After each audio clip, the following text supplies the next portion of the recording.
Hey YouTube, just coming at you to see as I'm finally going to speak about Dragon Ball Xenoverse 2. Well, at least my top 5 things of what needs to be improved to make it a better game than than Xenoverse 1. So, this is going to be a top 5 list because I couldn't really, I could have really thought of 10, but 5 is much easier to get through. So we'll start off with number 5. Number 5 is, smarter AIs. In the game, there tend to be missions where the computers, if you ever, you can choose them to either come with you as a partner or just fighting them in general. They are rather stupid. As you see on the screen now, it's a video of where Broly, it's for the mission to proceed on so I can get more of the loot for the level. Broly needs to kick Vidal's ass, but as you can see, the two would rather float around in a circle instead of Broly just pounding her out really, really fast, and then we get on with, like, the next phase of this level, or the phase that I want. But I wound up just turning in the Dragon Balls. It just takes too long. The AI partners, they're nothing more than just there to bring you back to life if you ever fall down. If you even choose to bring them with you on the very specific levels. They don't transform. Even though they have Super Saiyan equipped and stuff, they never go. They just stay normal form and they use blast attacks. And then every once in a while they revive you, but most of the time they'll just get their ass kicked and die.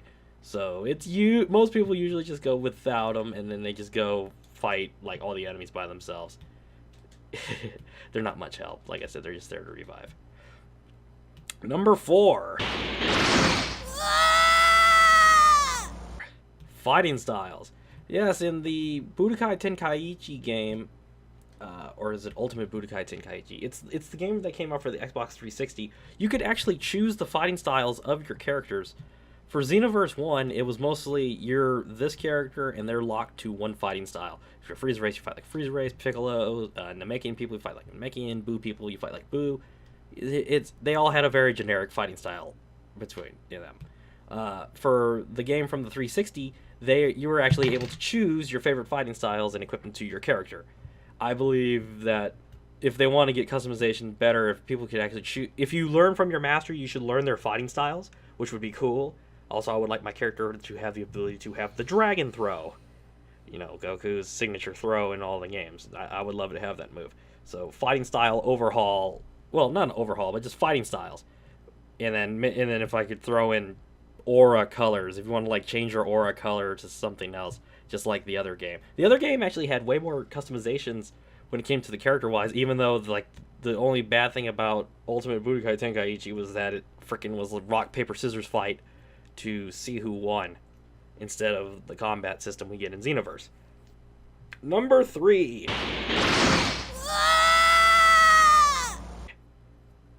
Online Overhaul. Yes, the online component was a added feature, so you could play with your friends online, or you could strike very stupid poses with each other, Ginyu Force style.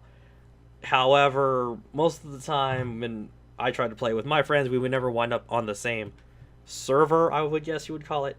It would be all separate, and we would never ever be able to really see what it seems to be, because we would be like, where the hell were you? You know, there's very distinct landmarks of where you stand. And we'd be standing in the same spot, and he wouldn't be there. He'd be on another server. We'd still be able to connect and play with each other online and things. It's just, wouldn't be able to do the stupid pose thing we wanted to do. I guess it's just by mere luck. Also, there was the whole point of when you fight, there was when you either do missions with people, sometimes the online would be very sketchy, and like the people would, you would be landing attacks, you would think, but you would be hitting the guy above it, and then due to all sorts of connection issues, you would be hitting the enemy, or if you'd even be fighting in the PvP area, you don't know if you're actually making contact. You're just kind of hoping you're hitting in the general direction, or the guy isn't just beating you. But that's just the online. There's always the answer of dedicated servers that would do that, but this game is too niche to have the servers to do that. So the online component is probably going to stay the same, but I would like to see it upgraded for the thing. Number 2, at least on my list, would be transformations for all. for those who played the first game, the only transformations, well, there's a couple others, but there was only one true transformation. The Super Saiyan transformation for the Saiyans, you can go Super Saiyan 1 or Super Saiyan 2. And then Super Saiyan Vegeta, Super Saiyan 2 Vegeta. Same thing, but just either one's more gauged to blast. That'd be Vegeta. So the bad thing was, if once you went Super Saiyan, you were able to spam your ultimate attacks as much as you want. In comparison to every other race, none of them got a transformation. The Super Saiyans were the only ones who were ever going to have a transformation, and it was completely spammable and broken. And of course, people would say though, just get good and you'll be able to beat the spammer. Well, it's still a bad thing to put in the game. I mean, Kaioken is in here, and so is Unlock Potential, but those don't do a single thing that's like Super Saiyan. And for transformations for all, you do this. You can do the Frieza race as the 100%. Excuse me, the Super Namekian, I guess we could call it. The Super Boos, they would become, I don't know, they could become Kid Boos, Pure Boos, or whatever they would call it. That would have their transformations to actually be able to keep up.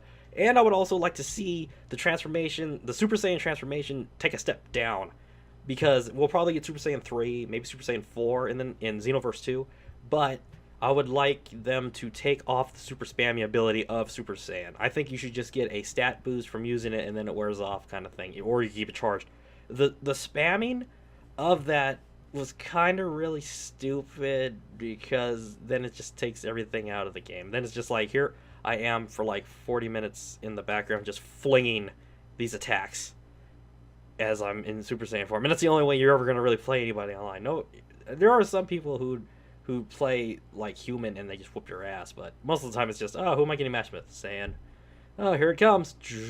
And then use like Death Ball to death. Yeah. Number 1. No more double RNG. Now the game itself is you do missions and you get loot from doing the missions, and then of course there's a possibility that drops the loot. Games that have RNG, of course, are no new thing ever, as everyone is used to. It's just like Destiny, where you do the missions and you may get the loot. If you kill the enemy, they drop stuff.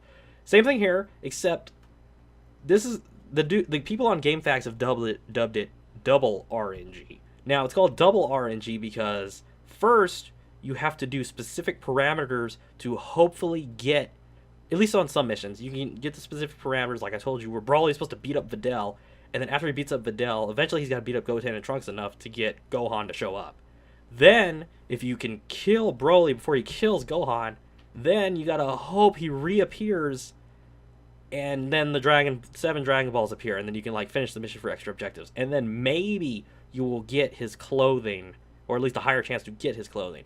Most of the time, though, like on missions such as that, if the person you're supposed to kill, you kill him within the time limit, sometimes they won't appear for the next like phase. So 1, and then if they appear for the next phase, but you don't get anything, there's the 2. And then you could even say triple in some cases, where on the levels where you have to fight, there's the patrollers appear. The patrollers are custom characters from everyone else that will randomly appear, and if you beat them, they may drop a Dragon Ball or another item. So there's a triple RNG if you beat up the controller, and then if you don't get the item, and then it's just excessive farming just to get one outfit of a character. So I would like to see the double RNG go, or if they improve it so much is that they will appear every time you do the specific parameters.